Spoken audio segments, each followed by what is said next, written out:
guys, I am Pritha and welcome to IvyProSchool's YouTube channel. So today we will be continuing with Power BI interview questions, second part. So in today's episode, we will discuss about a DAX function known as UseRelationship. Now, what is UseRelationship? So a lot of time we see that mostly it happens for date columns in our tables, where we see that there are two columns for dates. Mainly in this, if we are talking about our data set, if you will see the sales data set, let me just show you here. In this data set, as you can see, there is this is the sales table. Here I have order number, line item, order date, and then there is delivery date.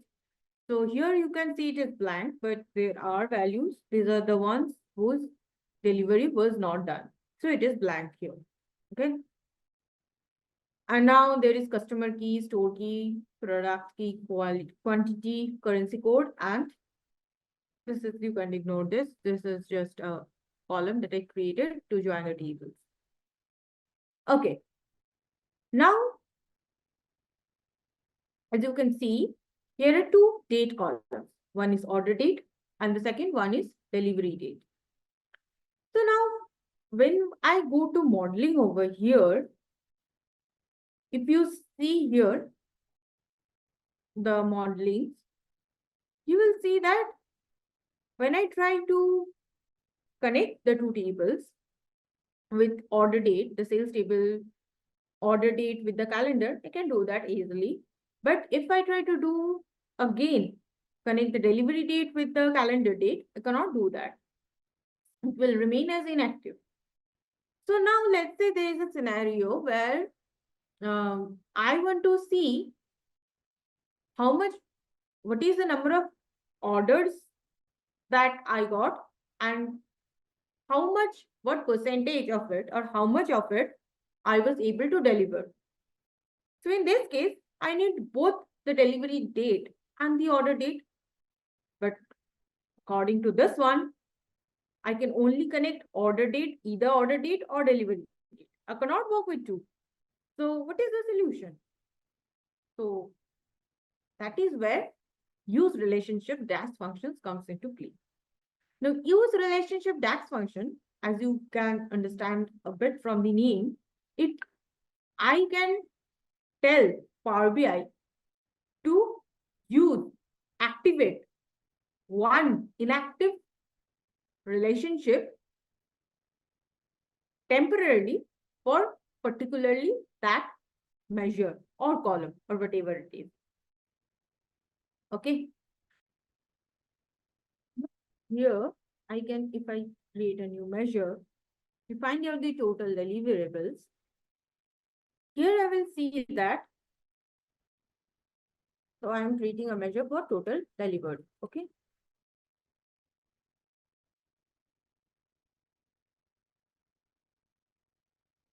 So I will use the calculate DAX.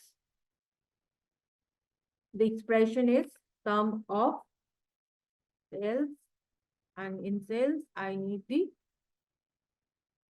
quantity. So total quantity, how much was delivered? So sum of total quantity. And then I will use, now as a filter, I will use the UseRelationship function over here to assign the relationship that I want to use for this DAX. Okay. So UseRelationship between what? So first is column name 1. If you see over here, this is calendar date.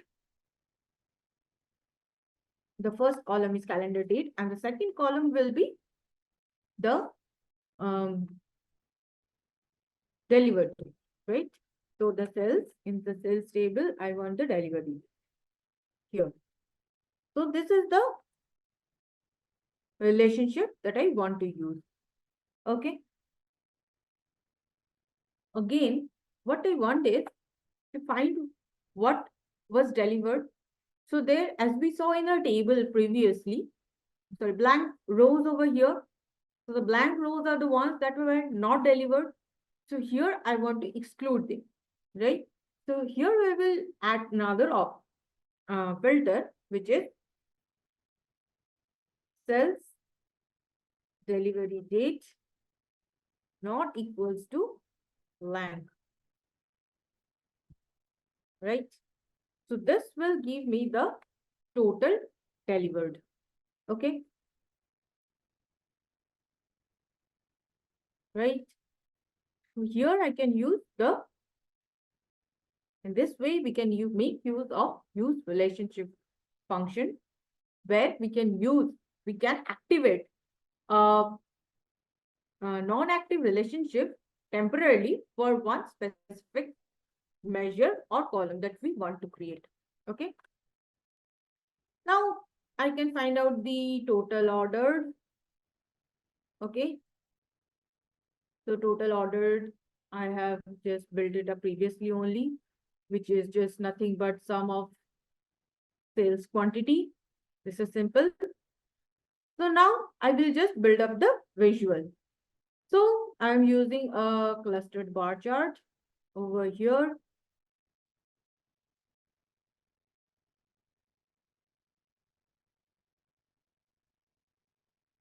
On the y-axis, I will drop the dates. Okay. And here I just want the years, month and day, let it be your month and day. And now the quarters, I just want to remove the quarters.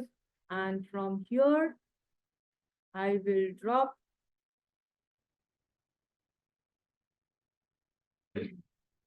in x-axis, I want the first total ordered and also the total delivered, right? So if I do this, now you can see here I have got the comparison between what was ordered and what was the quantity of the ordered items that were delivered, right? So this is how we use the function use relationship to activate a inactive relationship temporarily for a particular measure or column, calculated column that we may need to create. Okay. So this was just for the total ordered and total delivered. We can also compare the like stock, how much is there in my stock till date, right? And compare it with how much was ordered by order date. There we can have the inventory in the inventory table. From inventory table, we'll have the two dates. We can have many such examples. Can have. And another example that comes to my mind is like I want to calculate the how many employees in a particular date, how many employees have joined my company and how many employees have left, right? So in that case also, I will have two columns of dates from where I can use relationship to compare those two. Okay. So this was all about use relationship function, and I hope you guys understood it and will use the function in your future visuals. Okay. Bye guys. We'll meet again in the third episode of this series. Bye.